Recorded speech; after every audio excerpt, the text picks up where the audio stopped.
There's going to be tokenized deposits.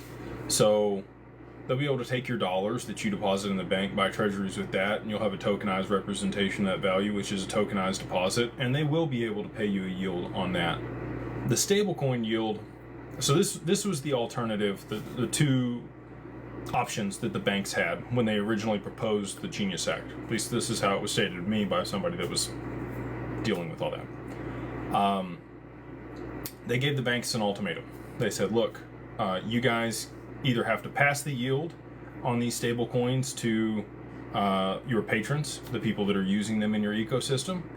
And if you do that, then we won't allow the fintechs to issue stable coins. Or you can keep the yield for yourself, but we're going to have Google and Facebook and Meta and all these other fintechs become neobanks, and they're going to be able to issue their own stablecoin too, and they'll get to keep the yield too. And the banks, being greedy and wanting to keep the yield, chose to keep the yield and allow for these other counterparties to also issue stablecoins. And now they've come back to the table and they're like, well, never mind. We might want to pass the yield on if they're out of the picture type thing.